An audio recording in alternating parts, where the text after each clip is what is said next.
ready? It's the Roundtable with me, Robert Bannon. Welcome to the Roundtable, everybody. You're listening to us on the Broadway Podcast Network, or you're watching us right here on YouTube. I'm really excited that Sadie Bones is here. I love the actors that are in her movie, and I love the poster of her movie, and I'm fascinated that she's the youngest graduate in her acting school. I think I was the oldest person to graduate from my acting school, to be honest. She comes from one of the greatest character actors that you can ever see on film. And we had David Krumholtz here not too long ago, who also makes an appearance in this movie. Sadie Bones, you're a star. Welcome to the show. Hi, thank you so much for having me. It's so nice to meet you. It's so nice to meet you. Us East Coast artists life, if you got it in your body and it's from your family lineage, it's just in your body, and here you are. Congratulations. Thank you so much. So the movie we're talking about is called If That, well, I'll show you the poster because it's such a funky, cool whole, there's a couple of them I found. If That Mockingbird Don't Sing. If this doesn't give away a little bit of the movie here, is fascinating. There's some other ones that are out there. Where did the idea for this film come to you? Well, I base a lot of my work off of things I'm going through in my personal life. And while I have never had to deal with teen pregnancy, I kind of saw it as, being trapped in something that you can't get out of. And I was going through a time in my life where I wasn't sure what I was going to do next. I didn't know where my life was going. And I felt very stuck because of, being young, and because of, I was in high school during COVID because of COVID, and that inspired me to write the script. And when did you grew up, your family's in the business. So when did you grow up and decide that you wanted to follow in the footsteps and you wanted to become an artist? I mean, I've always wanted to be an artist, my whole life. I can't imagine doing anything else. I definitely was kind of rebellious when I was younger. Not rebellious, but my parents are actors, and I was like, I don't want to be like them. I want to be my own person. So I was like, I'm going to direct movies. Then I can tell them what to do. Well, you not only direct movies, you write movies, and you graduated, from what I understand, you graduated high school early. I did. And then you got accepted to Lee Strasburg Acting School in New York City. Yes. And if people out there know anything about the world of acting school in New York, there's Strasberg, there's AMDA, there's Meisner and Esper World. There's different, the Actors Studio. What made you pick Strasberg? What was about that made you feel like that was the home for you? Well, both my parents are actually Strasberg alum. My dad did the Young Actors program there. So when I was 15, I started taking classes there just on Saturdays with the other young people. And I was in high school for film at Frank Sinatra School of the Arts in Queens. But I thought that taking acting classes would help supplement my directing abilities. And then after I graduated high school, they were nice enough to let me into their adult program. And yeah, I have a family for life there. Absolutely. She started the adult program at 16, everybody. At 16, I was working at the Dairy Queen in Little Ferry, New Jersey. So you, and so we to talk about your dad, but your dad is Kevin Corrigan, who we all know from True Romance and Pineapple Express and The Departed and Goodfellas. When you were growing up, did you ever go on set? Did you ever see him practice? Did you ever talk business shop with him? Or was this something that you felt like you needed to learn on your own? Well, I definitely did get to visit my dad on set as a kid. One time he shot something across the street from our house, where I grew up, but he actually wasn't in the scene. It was his stunt double. So I just got to stand next to him and watch his stunt double get strangled to death through the monitor, which was funny. But I mean, my dad's, hasn't made his own films. So as I was learning about how to make a film, he wasn't really involved in that process, but we watch a lot of films together, and that has definitely inspired who I am as an artist today. Yeah, well, we've been focusing a lot on female filmmakers because it's such a glass ceiling in Hollywood and in show business. We see it with Greta Gerwig, we see it with what's going on in the Academy Awards, like the fight for women to get their due right as artists and as bosses on a set and financing movies. How hard did you find it to get this off the ground? I mean, when you think about making a movie, it comes down to dollars and sadly art has to come down with money. So how was that process for you? Well, I was very fortunate that I didn't have to be involved in that part of the process. I Woo! focused on creative things. Listen, I did high school up till sophomore year. No one should let me handle money ever, nothing with numbers. But I got to just write my script, direct my movie, and I had a wonderful, wonderful team of producers taking care of all that stuff for So me. how'd you cast this film? How did you get people like David to be a part of this process? How did you get this wonderful group of actors together? Well, because I went to the Lee Strasberg Institute, I had a wonderful family of really talented actors right there with me for 2 years. So most of the young cast I actually met at Strasberg and are dear friends of mine. Um, One of the lead actresses, Ava Bodner, is someone who I met through my roommate. She was just my roommate's older sister, and she's a producer on the film and a huge inspiration to me. And I wrote her part for her. And then our lead actress, Itana Doyle, we overlapped at Strasberg.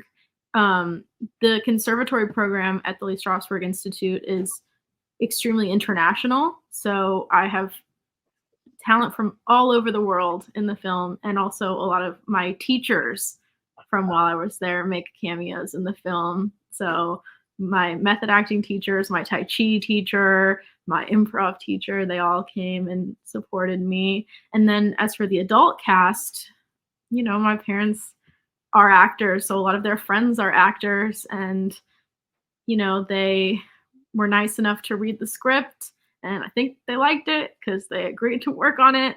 And they're so wildly talented, and it was an honor to work with them.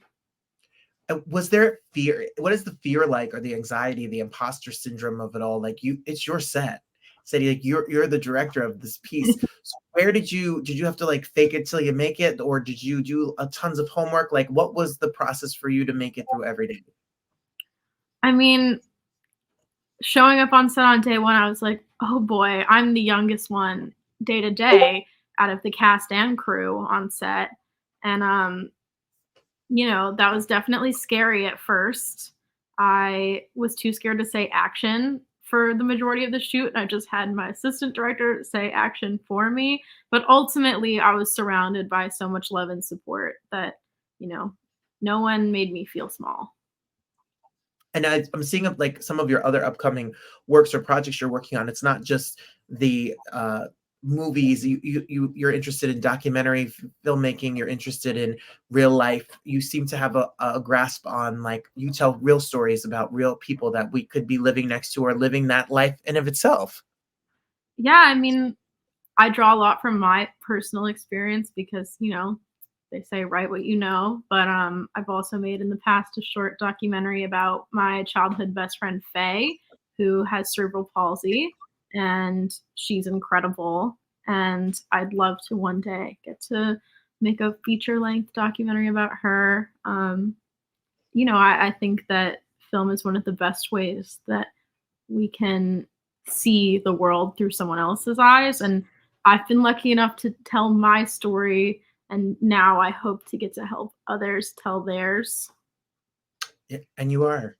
So when I look at this picture here, of if that mockingbird don't sing, which if you're listening to us, the link is below, and I look at how beautiful this film looks and the cinematography of it and the aesthetics and the angles of the whole piece and the colors. What kind of homework do you do as a director when you're scouting locations and picking lenses and filters and where did you learn all of this? What did you watch and what inspires you to be able to make art like this? Well, I did do I did study film at Frank Sinatra. I actually was just back there today teaching a workshop to the senior film majors there who are incredible.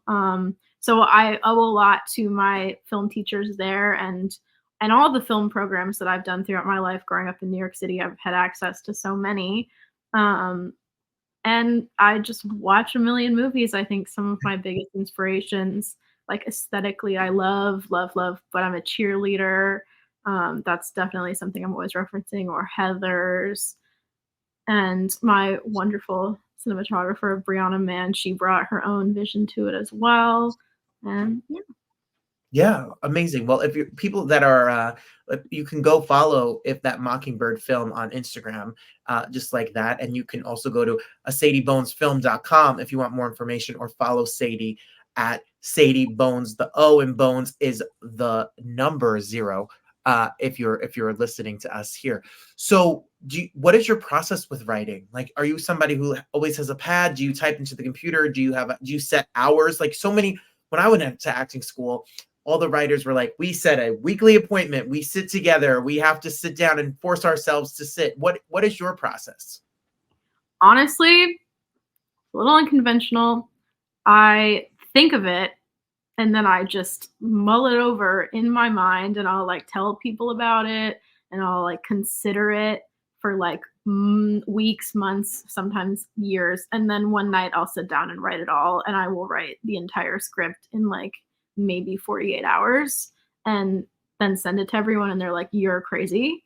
And that's how I get a first draft out. And then every Sunday I have a writing group with some other really talented filmmaker friends of mine, and they help shape it and guide it. And yeah. I think that sounds good to me. I mean, it sounds insane, but it sounds like it works.